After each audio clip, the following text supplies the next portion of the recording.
in your career when you were climbing up the ladder, so to speak.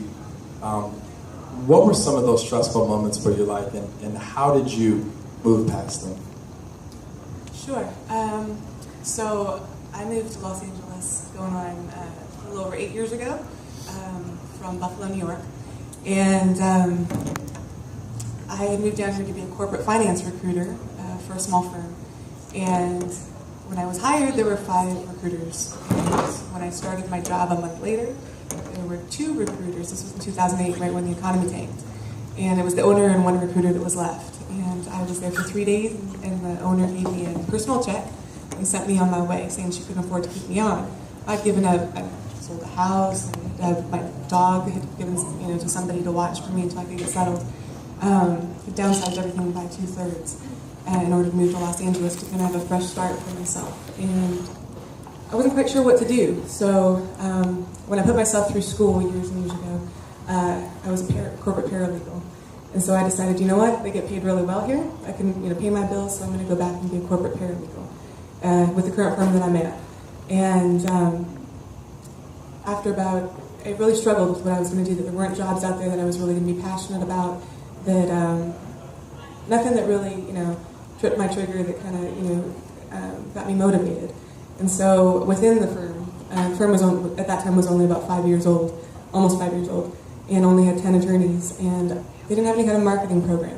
So I, with my legal experience and with my business degrees and some business experience, decided I'd do a business plan for them, for their marketing department, and developed the whole marketing plan. We did their website, we did the whole marketing strategy for the firm, and presented it to the partners.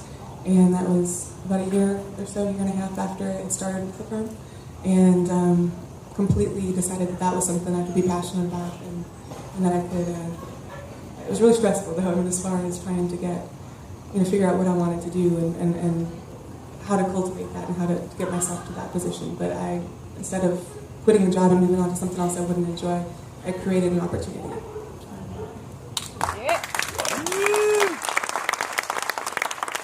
It's something that we've all been through, being extremely broke. When you get that notice from Chase or Bank of America and your account's overdrawn, and it pops up on your phone, or you get the letter in the mail that says you owe in these overdraft charges. Can you tell us at your brokest, what was your brokest broke?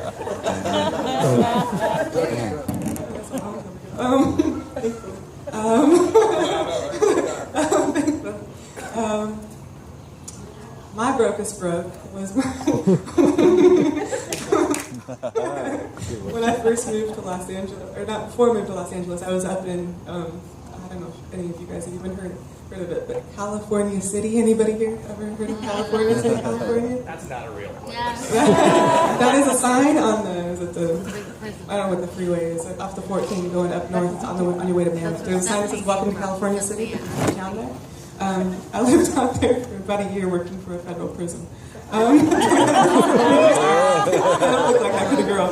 I was the HR manager out there for about a year. Anyway, making nothing, absolutely nothing. Moving to California, I had just gone through a divorce and all kinds of stressful stuff, and had absolutely nothing. And so I had to really be budget conscious and had to borrowed a lot of sugar from a lot of people, did a lot of, like hand-me-down clothes, things like that. I had to really cut corners, so it was thankful not to be in that position anymore. She is no longer broke. She's like Kanye, living a good life. So I'm assuming, but I don't want to assume, what was your worst job ever? It actually wasn't. That one was pretty bad. Can I tell a funny story? So, this is how bad that job was. Maybe how naive I was. But I worked at the prison for a little over a year, and I didn't quit because of the inmates. I quit because of the employees. So I worked out there, and I couldn't be friends with anybody that I worked with. I couldn't really be friends with anybody outside of work because of the town of 5,000 people. And everybody who lived there was related to an inmate, so I couldn't be friends with anybody there. But for a year and a half, there was one captain that worked there that she just didn't like me. She just hated me, and for no reason. She just chose that she wasn't going to like me, and she was pretty terrible to me at the very beginning. But I was still friendly to her. My mom taught me to kill people with kindness. Be sweet, not to suck up to them, but I'm going to earn her respect. And so I just treated her the same. And she started, after about 6 months, started calling me, "Hey, SB, how you doing?" And she started being really friendly to me, but it was always, "Hey, SB, hey, SB, hey, SB." And so, after I gave my notice after, about a year and a half or so, she came up to me and she was like, by that time she liked me, and she was like, "I'm really going to miss you, but how come you never called me out on calling you SB?" Because you're being nice to me, and I didn't know what it meant. Skinny bitch.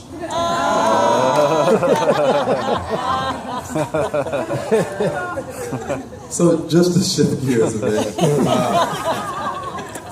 can you give us to date if you could put it into one thing or maybe several things, your greatest personal achievement thus far in your life? I think besides moving to LA after a really, really bad divorce and deciding not to go back home to South Dakota to my family, deciding to make it on my own, I think probably now today, I think it's, as mentioned in my bio, I work with the Pre-Accelerator program, which was a brainchild of mine and a managing partner a couple of years ago.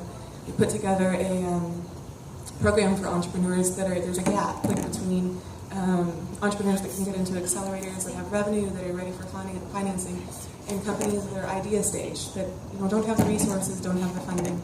So we created a program for that gap. So it's people that are as early as in corporation. I just have a really great idea. I want to build a team. So we pre-screen the companies and we get them set up and everything. So for me, my greatest success out of that, we've had 13 companies go through the program in 2 years. And my greatest accomplishment is that we're at a little over 90% success rate with getting companies financed and doing that.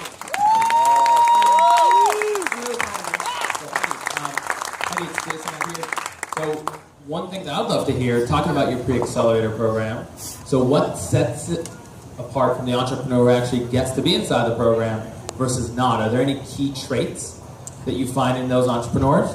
So, the key traits that we find, that's a great question. So we use the same criteria that any VC is going to use to finance you. So it's basically, who's your team, what sets you apart from your competition, what's your idea, how are you going to monetize, all those basic questions.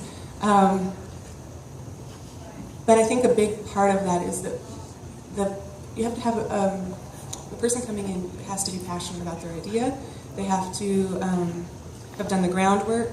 They have to surround themselves with people that can build them up and that can push them to success. And we'll help them bring in other resources. But I mean, as far as their team and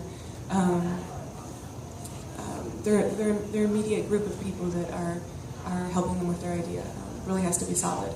And I think, and they have to have, they may not have the technical knowledge, but they have to have maybe a little bit of business knowledge, or they have to have, we have a company now who's actually here, which is Lockaware. I don't know, give them a shout out.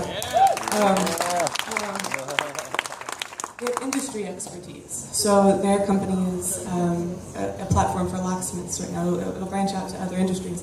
But they have industry expertise with the locksmith industry. But neither of them have extensive business expertise or technical expertise. But they have this passion, and they know the problem, and so they can bring in the team around them. So I think passion really goes a big, and need and love for the industry that they're pursuing.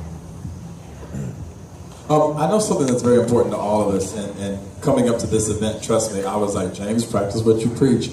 With balance, stress, anxiety, getting it all done. You run operations for a huge law firm, the Pre-Accelerator program. You have a dog, a personal life. How do you define balance and staying surfing, like what we talked about? How do you define that? How can you discuss that notion of balance? Well, in general, I'm not a person that gets stressed out. everything can pretty much wait till tomorrow. I mean, I'm not a procrastinator, but I mean that if I'm not gonna, there's sometimes, I'm not gonna lie, that I lose sleep over things, but my whole life is built on balance. So I'm not gonna, I know when to put away my phone, and when, like on the weekends, I have a general rule, unless, I mean, very rarely will I have an event on the weekends, but I know for myself, like, so that I don't get overwhelmed, or that I can keep being passionate about what I do, that I have to set those boundaries for myself. And so weekends, it's just for fun, just for friends, just for family. You know, after 11 o'clock at night, most days. I don't work until then, but I have like phone, emails, things like that. I'm reachable until then most nights, unless I'm, you know, with friends or with somebody. So, but yeah, it's about setting boundaries, and it's about creating that balance for yourself, so that, you know, when you are working, that you're really, really efficient, and you get things done, and you focus, so that you're able to put it down, you know. At this time, we want to open the floor up to all the amazing professionals, creatives, and entrepreneurs that are here in the house. Jason has a microphone. The four of us who are the panelists tonight, we're happy to answer any questions that you guys may have about startup capital, marketing, entrepreneurship, finance, operations, all the various areas of business. But also, it would just be nice to hear your stories. So you may not have a question, but just tell us who you are, what you're creating, and why you're here tonight. It'd be lovely to hear from you guys. Hey, I don't have a question. I just wanted to thank Heidi for being so honest and sharing so much of your life, because, I mean, I feel your honesty all the time, but to hear your stories is really inspiring. Yay. Oh, what's your name? My name is Bree. Bree? And what? Spring, like the clothing store. That's Bree. Pleasure. And what are you creating? Right now, I'm just creating a strong mindset to be a better friend. And we are Tech LA. We are LA Tech, yeah. We are LA Tech. Everybody does that. Yeah. No, but what's really important and why I'm here right now is I want, more important to me than being an entrepreneur, is being a solid human being. And I think that's something that I need to work on more and more every day. And being an entrepreneur, I'm balancing being a good friend. At least I find it challenging, so I'm working on it. Well, thank you, and welcome to 30,000 Feet. Can you tell us? My name is Christina Buchanan. I'm a loan officer, and I am not the happiest at my job. My passion is wellness and freedom. So I've been looking into things like, just this last winter I went to Hawaii with my son, and we stayed on this organic farm with these things called tentallows, and I want to replicate that somewhere like in Santa Barbara, but I really don't know how to get started, or maybe the financing, or, you know, I really don't know where to go, other than I know that, like, I have a complete vision of what I want, and I've been trying to put it all on paper, and then what do I do? Is that a question? This sounds like he's got a great answer. So if you have it written down, I would reach out, make a list of maybe 3 advisors, 3 supporters of yours, right, as like the next step if you want to go step by step. Get those supporters in your life, share with them your vision, enroll them in your vision of, you know, what sets your concept apart.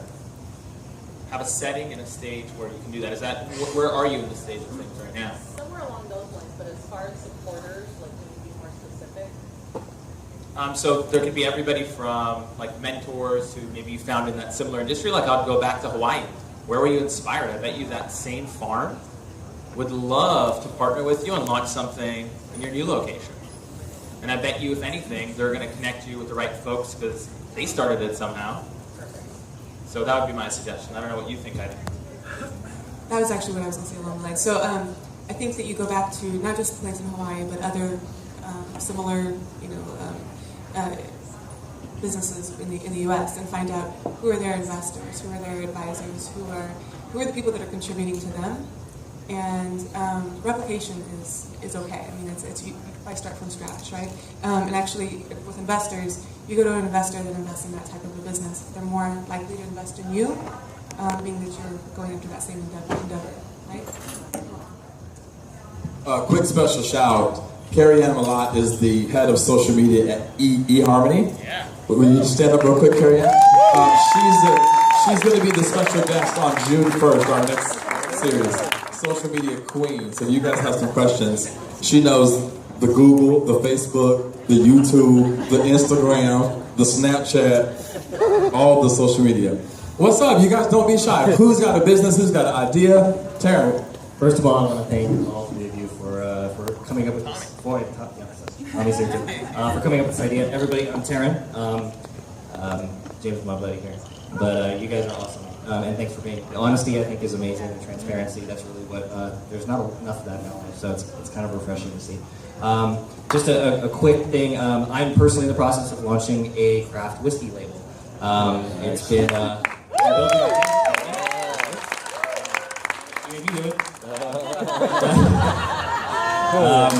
It's been a process. I've been building a team and all that, but it's kind of getting to that stage where I do need to reach out and start talking to real professionals who can kind of accelerate and help me get a good grounding. So, at what point do you recommend people who they're past the napkin stage? Like, this is an idea. We've identified the market opportunity. There's players in the game, and things are moving. When you reach out, how do you start building those business contacts? Right now. So, the moment you have the idea, you want to foster the idea, you want to execute as far as troubleshooting it, finding out what your competition did right, what your competition did wrong. I always tell people that competition in the market just means that there's a market for it. It doesn't mean that that you shouldn't do it. It's time to find the resources right now. It's time to vet it. Time to start putting your pitch deck together. If you don't have it in writing, put it in writing. I think that once you write things down and write your goals down, create a business plan, you're that much more you're that much closer to succeeding, to reaching your goal. I think that there's no better time than the present. So find those resources. If you want, our firm has they're not part of the Accelerator program, but we do a lot of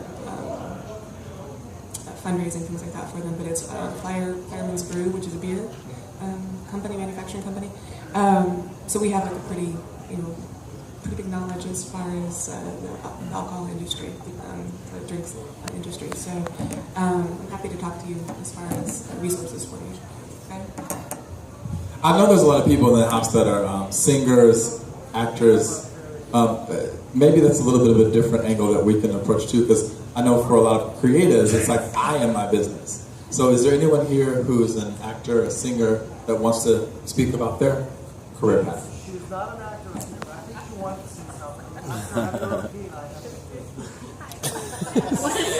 That's Cassie Betts, isn't it? Yes. What's up, District 2.com? Hold on, Cassie. Microphone incoming.